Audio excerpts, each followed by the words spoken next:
Welcome back to my YouTube channel students.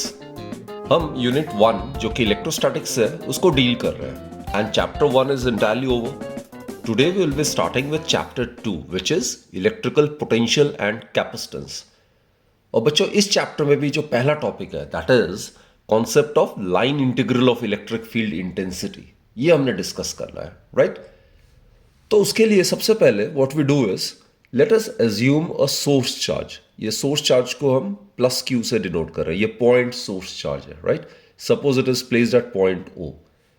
और बच्चों यहां पे कोई पॉइंट है, let us consider this to be point A. और यहां पे एक चार्ज क्यू नॉट, ये यूनिट पॉजिटिव टेस्ट चार्ज है, ये यहां पे प्लेस्ड है। आपको पता ही है कि पॉजिटिव सोर्स चार्ज के कारण जो इलेक्ट्रिक फील्ड होता है that is always in the outward direction, right? तो source charge at point O की वजह से जो इलेक्ट्रिक फील्ड होगा पॉइंट ए में, it will be along this direction. And this unit positive test charge under the influence of electric field E due to this source charge will experience a force which will be given by Q naught E along the direction of the electric field। इतना force ये test charge experience करेगा, right? अब suppose बच्चों ये जो test charge Q not है इसको मैंने ए से लेके पॉइंट बी तक लेके आना है through a small distance D R. Suppose this is D R. So my objective is to bring this unit positive test charge Q naught from point A to point B। तो मुझे कुछ external force apply करना पड़ेगा इसके लिए। Suppose this is the external force which I need to apply. और मुझे ये टेस्ट चार्ज Q नॉट जो है without any acceleration point A से लेके बी तक मूव कराना है। विदाउट एनी एक्सेलरेशन का मतलब इस टेस्ट चार्ज को मैंने यूनिफॉर्म मोशन में यानी कि कांस्टेंट वेलोसिटी से मैंने ए से लेके बी तक लेके आना है, right? So that the net force acting on charge Q naught must be zero. तो F एक्सटर्नल जो फोर्स मैंने अप्लाई करना है that should be equal and opposite to Q naught E। So what I mean to say is that ये जो F external force जो मुझे apply करना पड़ेगा टेस्ट चार्ज Q नॉट को A से लेके B तक विदाउट एनी एक्सेलरेशन मूव कराने के लिए, it should be equal to minus Q naught E vector. बच्चों जो वर्क डन करना पड़ेगा इस यूनिट पॉजिटिव टेस्ट चार्ज को ए से लेके बी तक लाने के लिए without any acceleration that will be given by W A B. It will be equal to integration of A से लेके बी तक लाना है। A is the initial point, B is the final point, right? And work done होता है scalar product of force and displacement. So कौन सा force apply कर रहे हैं? F external, right? This is the force applied on the test charge Q naught dot this the scalar product d r vector. तो बच्चों F external as you are aware it is minus Q naught E। तो इसको अगर मैं यहां substitute करता हूं so what I get is minus Q naught को मैं बाहर लिख सकता हूं। So it is A to B E vector dot d r vector, right? So in other words मैं इसको ऐसा भी लिख सकता हूं E vector dot d r vector, limits would be from A to B. इसको हम line integral of electric field कहते हैं। और ये किसके इक्वल हो रहा है? It is W A B divided by Q naught with negative sign, right? इसको हम कहते हैं negative of the line integral of the electric field. So as we are aware as per the work energy theorem, work done in bringing the test charge Q naught from A to B, it will be appearing in the form of the change in the electric potential energy of the test charge, isn't it? So WAB किसके equal होगा? UB minus UA। UB is the potential energy of the test charge at point B and UA is the potential energy of the test charge at point A। तो UB minus UA किसके equal हो जाएगा? Negative of Q naught of line integral of the electric field. तो बच्चों इसमें जो UB minus UA है ये difference in the electric potential energy of the test charge Q naught between the two points A and B, right? अब इसी को एक और चीज मैं आपको बताता हूं। इसमें सपोज मान लेते हैं point A is infinity. Suppose if point A is considered at infinity. Point A अगर इंफिनिटी पे है, ये वाला पॉइंट ए इंफिनिटी पे, और टेस्ट चार्ज Q नॉट को हम इंफिनिटी से लेके पॉइंट बी पे ला रहे हैं, तो उस केस में U B minus point A हमने इंफिनिटी पे माना है। So it will be equal to W A की जगह इंफिनिटी आ जाएगा। Work done in bringing the test charge Q naught from infinity to point B, it will be equal to U B minus infinity पे the potential energy zero, we are aware of it. So it will be equal to U B and दस जो potential electric potential energy की मैं बात कर रहा हूं test charge Q not का पॉइंट बी में it will be given bye यहां पे वैल्यू सब्स्टिट्यूट करते हैं इसे इंटीग्रल में एक ही जगह इन्फिनिटी पर रख देते हैं तो it will be minus Q naught A की जगह infinity B E vector dot d r vector right so basically this work done is equal to the electric potential energy of the test charge Q naught at point B in the electric. बच्चों अब बात आती है कि ये physical significance क्या है line integral of electric field का। तो ये line integral of electric field है, इसका फिजिकल सिग्निफिकेंस क्या है? It represents the amount of work done per unit test charge in moving this charge from one point to another point. So that's the physical significance of the line integral of electric field. अब बच्चों let us find out the expression for the line integral of the electric field. इसको evaluate करते हैं right तो ये अभी हमने discuss किया था कि unit positive test charge Q naught को हम ए से लेके बी तक हमने ले आना है by applying this external force और ये एक्सटर्नल फोर्स किसके इक्वल होगा? माइनस क्यू नॉट ई के इक्वल होगा right and the charge Q naught is to be move from A to B. A से लेके बी तक डिस्टेंस जो है वो हमने डी आर माना था ए से लेके बी तो डी आर वेक्टर की डायरेक्शन इस तरफ है this is the direction of D r vector जबकि इलेक्ट्रिक फील्ड की डायरेक्शन इस तरफ है away from the positive source charge this is the direction of electric field and this is the direction of dr vector so the angle between e vector and dr vector is 180 degree right and charge को हमने a से लेके b तक लाना है point a का distance point o से हम ra मान लेते हैं पॉइंट b का डिस्टेंस इस सोर्स चार्ज से rb मान लेते हैं so the limits can be taken from ra to rb now बच्चों let's try to solve it so what we get is minus q naught r A to are B. अब देखो इनके बीच में जो एंगल है ये स्केलर प्रोडक्ट है तो ई का मैग्नीट्यूड डी आर का magnitude and the cosine of the angle between these two इन दोनों के बीच में एंगल जो है 180 डिग्री है। पॉइंट ए पे electric field due to this source charge would be in the away direction जबकि डी आर की डायरेक्शन है from A to B opposite to that of the increasing direction of the electric field so the angle between E and d r is 180 degree cos 180 degree is -1 therefore what we get is जितना work done करना पड़ेगा हमें इस test charge को ए से लेके B तक लाने के लिए that will be given by E d r and cos 180 degrees -1 limits would be from r A to R B right so what we get is minus minus ये plus हो जाएगा तो implies that work done per unit test charge जो होगा it will be given by E d r A to are B. अब E का magnitude हमें पता है बच्चे पॉइंट ए पे due to the source charge electric field का मैग्नीट्यूड किसके इक्वल होगा Q over 4 pi epsilon naught R square right and d r limits would be from r A to are B. तो इसको अगर हम evaluate करते हैं जो कांस्टेंट है उसको हम बाहर ले लेते हैं so Q divided by 4 pi epsilon naught इसको हम बाहर ले सकते हैं integration of 1 by r square and d r limits would be from r A to are B. Integration of 1 by r square is -1 by r और ये definite integral है तो उसके बाद upper limit minus lower limit हम करते हैं so it is r A to are B.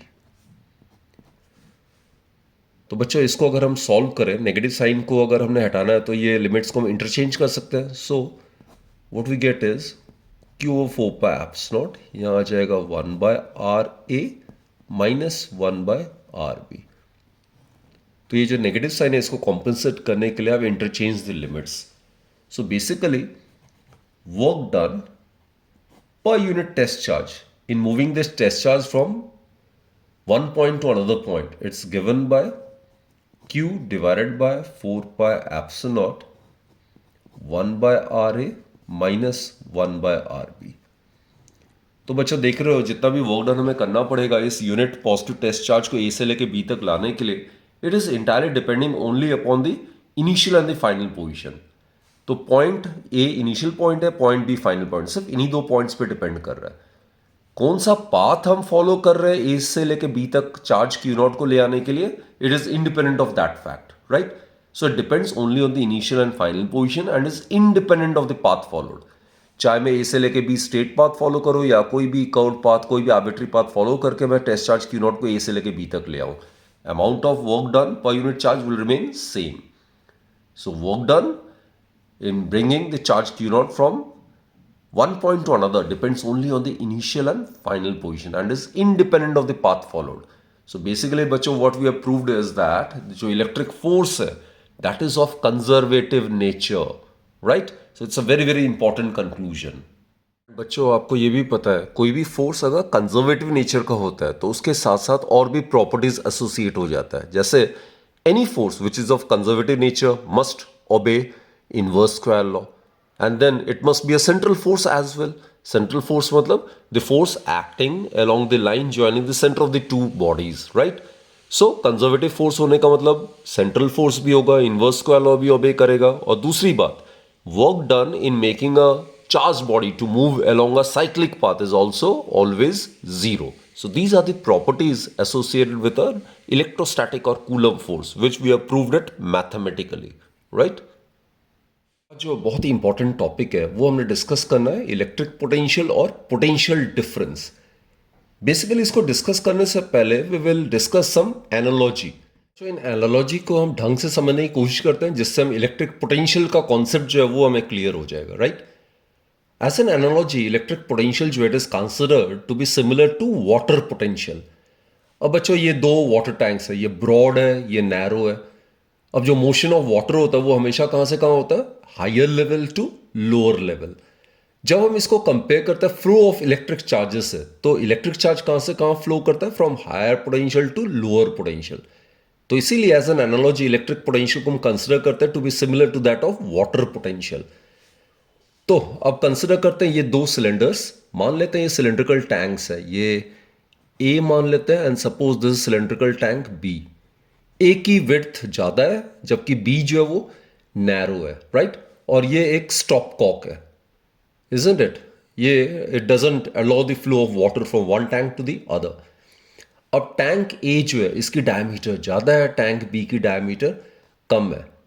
अब जैसे ही ये स्टॉप कॉक को हम टर्न ऑन कर देंगे, इसको ओपन कर लेंगे, तो water from tank B will flow to tank A और ये तब तक कंटिन्यू करेगा flow from B to A जब तक कि दोनों टैंक में जो वाटर लेवल है वो सेम ना हो जाए। तो बच्चों कहने का मतलब है जो फैक्टर जो डिसाइड करता है कि किस डायरेक्शन में वाटर फ्लो करेगा वो अमाउंट ऑफ मैटर वाटर नहीं है, बल्कि क्या level of water content in the tanks है। इस टैंक में लेवल ऑफ वाटर ज्यादा है, इस टैंक में लेवल ऑफ वाटर कम है, तो water will flow from higher level to lower level. It is independent upon the quantity of the water. Quantity of water water tank A में ज्यादा हो सकता है, लेकिन वाटर फ्लो कर रहा है from tank B to tank A जहां पे वाटर लेवल की हाइट ज्यादा है। So suppose this is H1 and let us consider this level of water in this tank is H2. So here H1 is greater than H2, isn't it? So water flow will take place from tank B to tank A.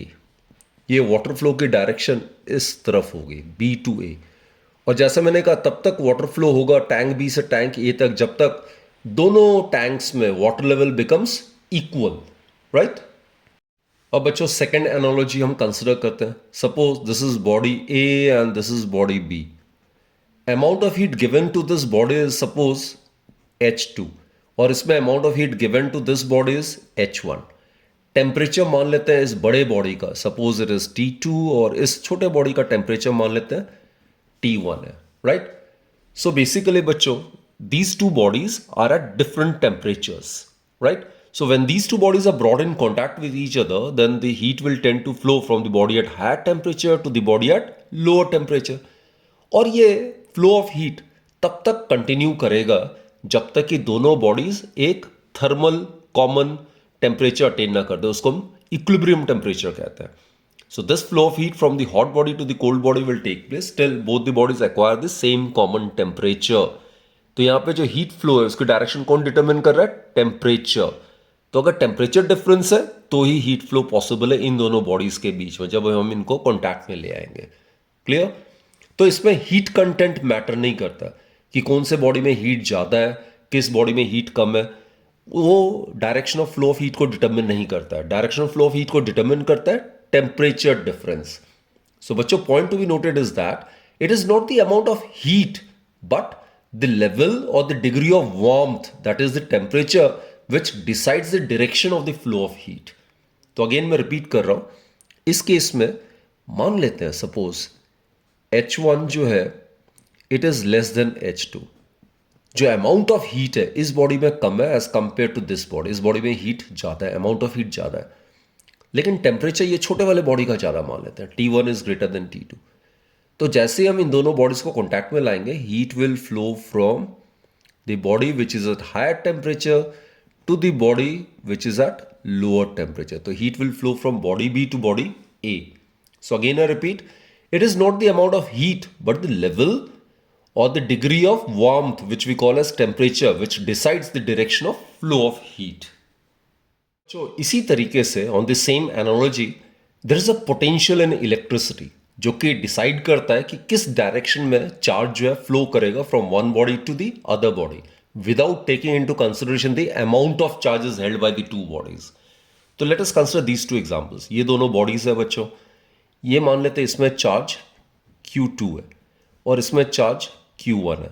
Late us consider Q2 is greater than Q1, लेकिन जैसे मैंने बताया इसकी potential मान लेते हैं V2 है and suppose इसका पोटेंशियल V1 है। Consider V1 to be greater than V2, यानी कि ये बॉडी B में कम चार्ज है लेकिन इसकी पोटेंशियल ज्यादा है, सपोज कर लेते हैं, राइट? तो इन दोनों को किसी वायर से अगर हम कनेक्ट कर देते हैं और these two bodies are brought in contact with each other, then the charge will tend to flow from the body which is at higher potential to the body which is at lower potential. That is, charge will flow along this direction from B to A. So, this is the direction of flow of charge. So, bachcho, basically what I mean to say is that in this case, it is not the amount of charge that is present in the two bodies, but it is the amount of potential. It is the level of potential which determines the direction of flow of charge. Clear? तो इस case में क्या होगा, जो potential है, जो electricity में जो पोटेंशियल टर्म है वो डिसाइड करता है कि किस डायरेक्शन में चार्ज फ्लो करेगा without taking into consideration the amount of charges held by these two bodies. So बच्चों, अगेन मैं रिपीट कर रहा हूं, जिस तरीके से वाटर लेवल का डिफरेंस होना जरूरी है वाटर को फ्लो करने के लिए, जिस तरीके से टेम्परेचर डिफरेंस होना जरूरी है दो बॉडीज के बीच में ताकि हीट फ्लो कर सके उनके बीच में, उसी तरीके से दो बॉडीज के बीच में पोटेंशियल डिफरेंस होना चाहिए, तभी चार्ज फ्लो कर सकता है। And charge flows from higher potential to lower potential, isn't it? अब बच्चों, पोटेंशियल डिफरेंस को डिफाइन करने की कोशिश करता है।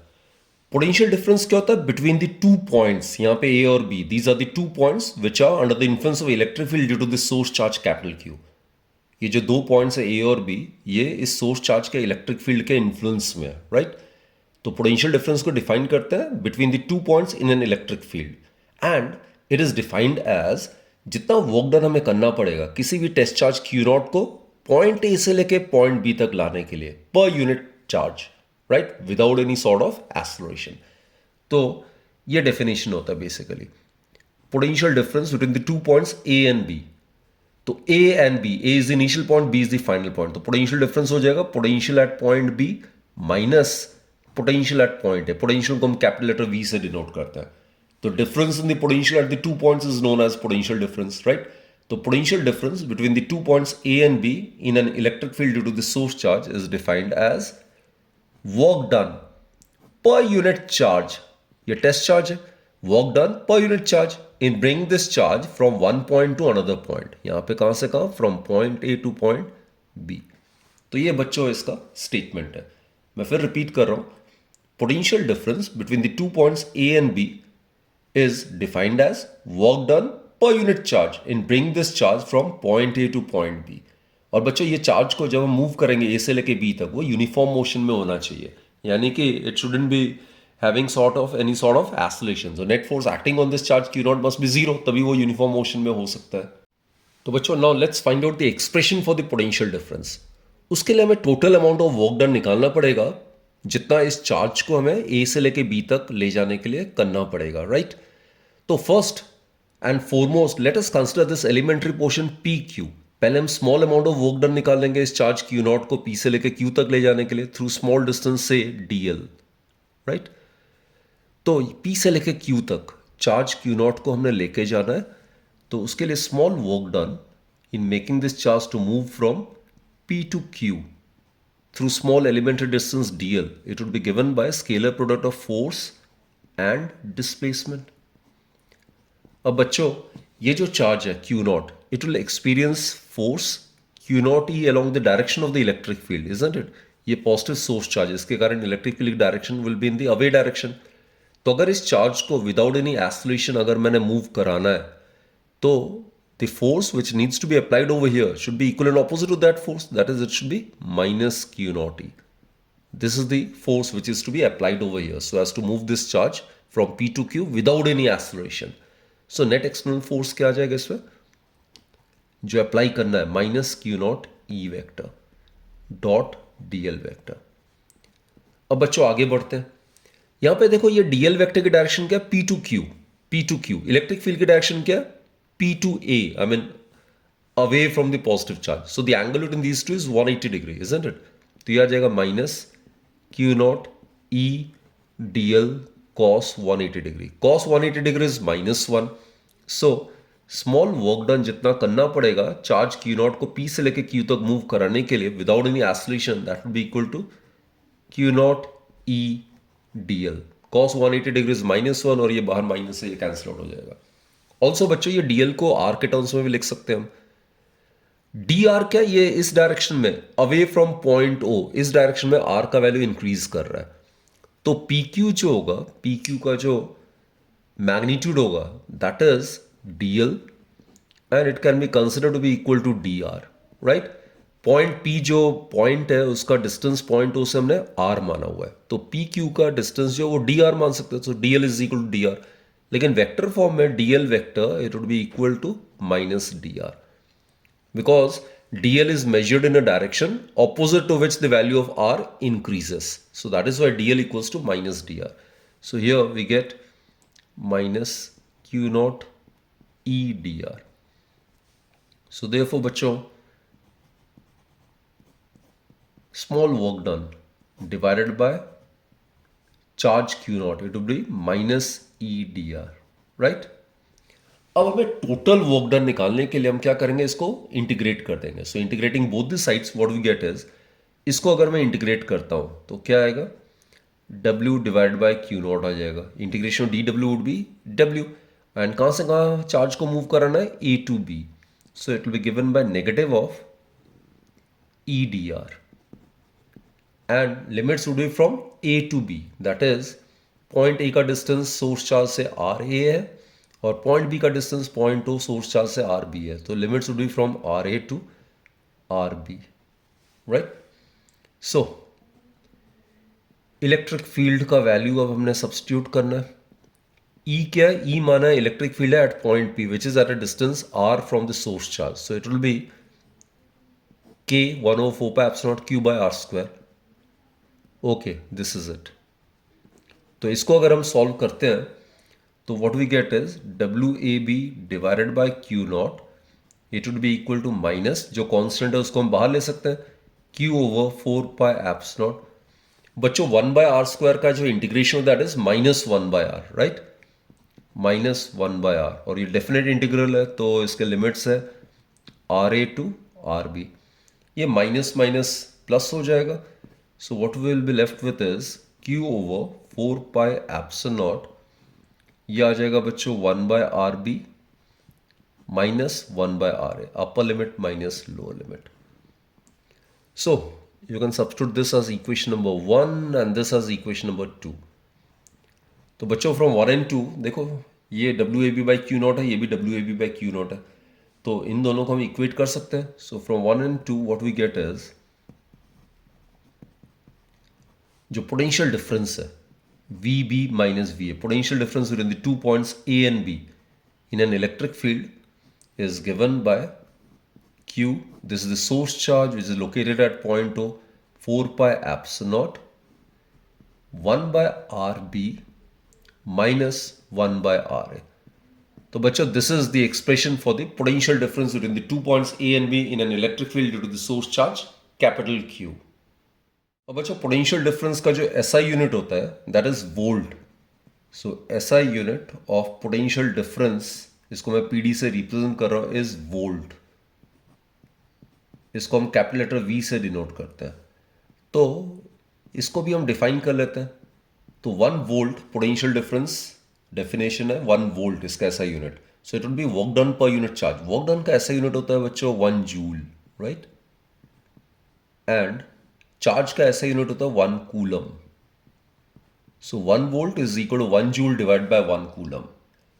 So potential difference between the 2 points in an electric field through a source charge is said to be 1 volt when 1 joule of work is required to be done in moving the charge of 1 coulomb from point A to point B without any acceleration. अब बच्चों, electric potential को define करने की कोशिश करते हैं. Electric potential होता है एट अ पॉइंट, राइट.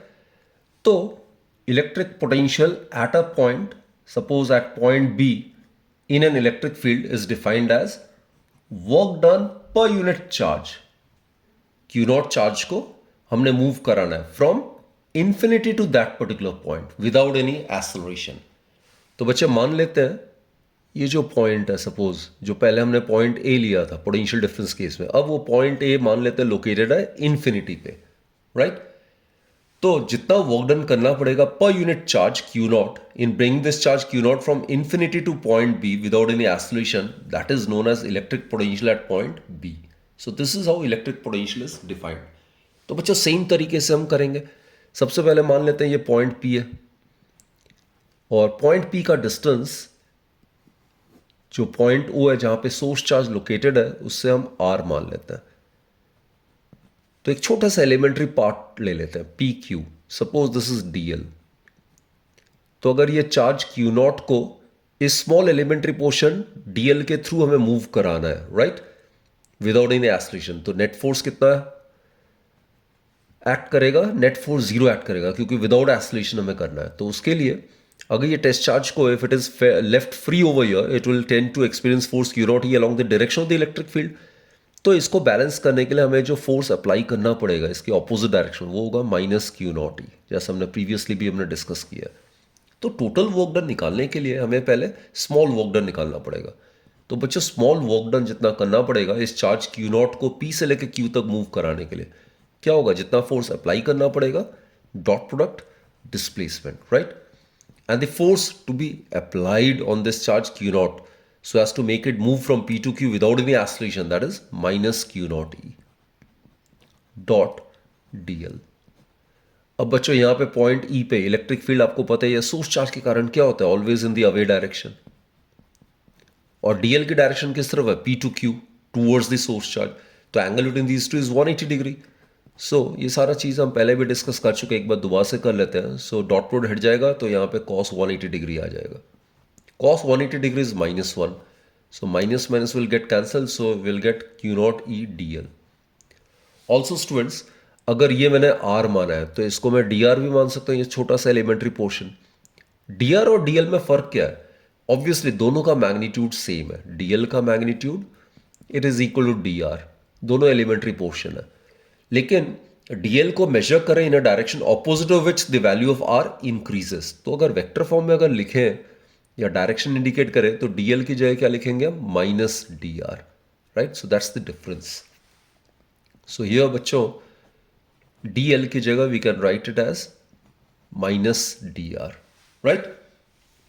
तो ये हो जाएगा small work done in making charge q naught to move from p to q through small elementary portion dl. अब टोटल वर्क डन अगर हमने निकालना है from infinity to this particular point, तो उसके लिए हमें इंटीग्रेट करना पड़ेगा. So therefore, total work done, right? It will be given by integration of dw. और जैसे मैंने कहा लिमिट्स कहाँ से कहाँ होगा? इन्फिनिटी टू पॉइंट बी तक लाना है आर बी. तो let's substitute the value. Minus Q naught बाहर आ जाएगा इन्फिनिटी टू आर बी, ये लिमिट्स है ई डी आर। और हम लिख सकते हैं work done in making the charge move from infinity to point B divided by Q naught is equal to minus infinity to RB EDR. E is the electric field at point P due to the source charge. Point P का distance R है, तो electric field का formula due to source charge हमें पता ही है, Q over 4 pi eps naught R square, right. तो बच्चों Q बाहर आ जाएगा, 4 pi eps naught is also constant, so it can be also taken outside the integration. 1 by R square का इंटीग्रेशन होता है -1 by R, right. This is lower limit and this is upper limit, तो minus plus हो जाएगा। So therefore ये आ जाएगा work done per unit charge, ये हो जाएगा Q divided by 4 pi epsilon naught 1 by, ये माइनस तो प्लस हो गया, फिर upper limit minus lower limit 1 by are B minus 1 by lower limit is infinity, anything divide by infinity is 0, so will be left with Q divided by 4 pi epsilon RB, right? You can substitute this as equation 1 and this as equation 2. तो बच्चों from 1 and 2 what we get is जो potential है point B में in an electric field, electric potential होता है at a point in an electric field, it is defined as work done per unit charge in moving this charge from infinity to that particular point, right, without any acceleration. तो ये देखो work done per unit charge का expression ये आता है, तो from 1 and 2 we get that potential at point B is given by Q divided by 4 pi epsilon naught RB. So this is the expression for the potential at a given point. जो SI unit होता है, चाहे potential difference हो चाहे potential हो, SI unit is volt. और 1 volt को हम कैसे डिफाइन कर सकते हैं, जरा चेक करो। Again 1 volt would be equal to 1 joule divided by charge, charge का ऐसे यूनिट होता है कूलम। तो बच्चों ढंग से समझो इसको, the potential at a point in an electric field is said to be 1 volt when 1 joule of work is required to be done in bringing a charge of 1 coulomb from infinity to that particular point without any acceleration. So this is how the SI unit of electric potential may be defined. अब बच्चों इसके दो units होते हैं, एक SI एक CGS, पहले भी हमने डिस्कस किया था। CGS में भी 2 यूनिट होता है, एक इलेक्ट्रोस्टैटिक यूनिट होता है और एक इलेक्ट्रोमैग्नेटिक यूनिट होता है। बच्चों जैसा हमने डिस्कस किया, जो SI यूनिट है पोटेंशियल डिफरेंस का, that is volt, right. CGS में 2 यूनिट आता है, एक होता है इलेक्ट्रोस्टैटिक यूनिट जिसको हम ESU कहते हैं, and the other one is the electromagnetic unit जिसको हम EMU कहते हैं। तो जो electrostatic CGS unit of potential होता है that is statvolt, it is statvolt, जबकि electromagnetic CGS unit of potential is abvolt. अब बच्चों रिलेशनशिप जरा आपको पता होना चाहिए SI और CGS इलेक्ट्रोस्टैटिक यूनिट में। तो रिलेशनशिप है 1 वोल्ट जो है it is equal to 1/300 stat volt. इस रिलेशन को आप आराम से डिराइव भी कर सकते हो। कैसे करना है हमें पता है, 1 कूलम को आप 3 × 10⁹ स्टैट कूलम लिख सकते हो। 1 जूल होता है 10⁷ अर्ग्स, तो 1 वोल्ट आ जाएगा 1 divided by 300 stat coulomb CGS में, right. So this expression can be easily derived as well. Similarly 1 volt जो होता है it is equal to 10⁸ ab volt. So that's the relationship between the SI and the CGS electromagnetic unit of potential.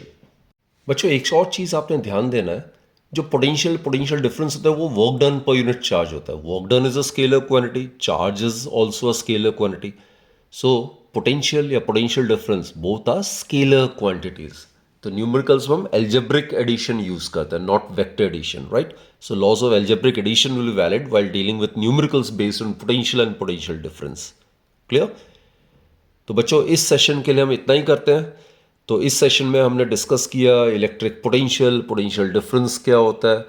तो इन topics को ढंग से thoroughly आप revise कर लीजिएगा, and I am very sure कि आप बहुत ढंग से पढ़ाई कर रहे होगे and keep this consistency in your studies and do work real hard so as to achieve your dreams and desires, right?